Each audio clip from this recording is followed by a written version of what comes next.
Hi everyone, my name is Lilly Citrin, and today I'm going to talk to you about the element of texture and pattern in Pablo Picasso's Head from 1926. Even though this work is a flat oil painting, Picasso creates a strong sense of texture through his brushwork. If you look closely, you can actually see the visible strokes in the paint, which gives the surface a rough, tactile feel.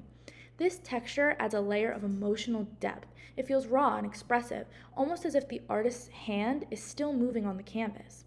There aren't many repeating patterns in the decorative sense, but Picasso does use visual rhythm, especially in the hair.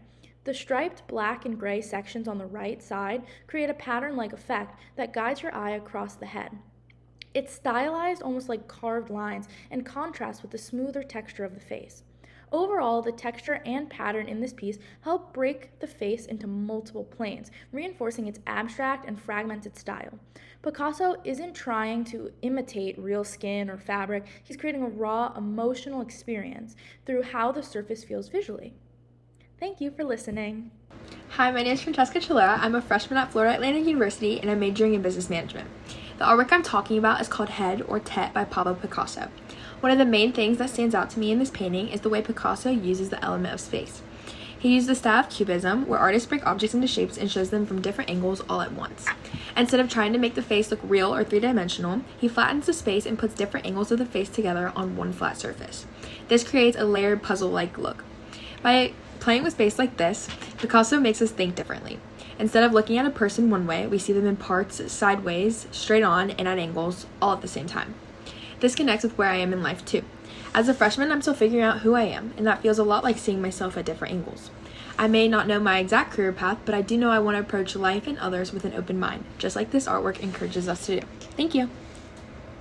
Hello, I'm Sophie Bowen. I'm studying psychology. I'm a freshman at FAU, and I am going to be talking about shape and volume. My group chose Head or Tête by Pablo Picasso, and by using volume and shape in his piece, you can see it's more geometrical rather than realistic, but still creating a face. Shapes are what make up every art piece. It's universal, it's sort of like artists' language for each other, and everything is made up by a shape.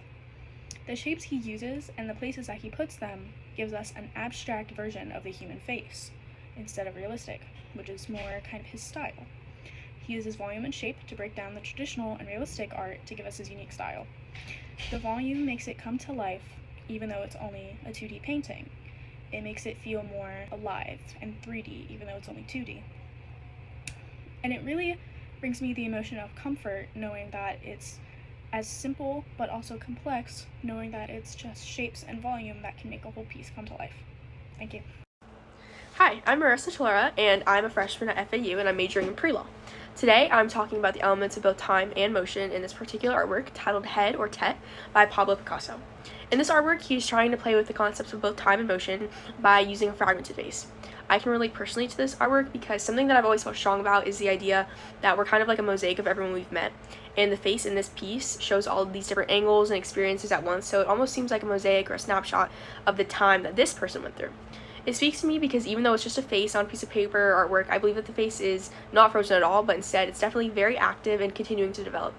Emotion comes into play because there are overlapping sections which could almost imply that the figure could shift or change depending on how you observe it. This can connect to my personal growth in many ways because one day I would like to pursue a career in law, and similar to the law practice, this artwork requires looking from all angles and seeking deeper understanding in order to fully comprehend the conclusion. Thank you. Hello, my name is Bryan. I am a history undergrad at the College of Arts and Letters. I will be talking about how color, light, and value are used in Pablo Picasso's 1926 painting Head or Tête. Color is used to distinguish between the perspectives in the painting, with red and beige being the left and right sides of the face, and blue and white being a forward-facing perspective. There is no gradation of values. Instead, value and light are communicated with the colors. The transition from right to left, of red to beige to white to blue, shows the transition from light to darkness, showing us that this, even though it's a cubist picture, the subject exists within a 3D space. Hello, my name is Ganyu Christian. I go to FAU. I am part of the College of Engineering and Computer Science. I am a computer science major. I do a lot of art in my spare time. I am a seamstress. I do crafts, and I love traditional art. The piece that my group chose to do was Head Tete, and the reason I voted towards this was because I like that it has a lot of duality in it. There were a lot of things to analyze, and I wanted everybody to have an equal amount of material.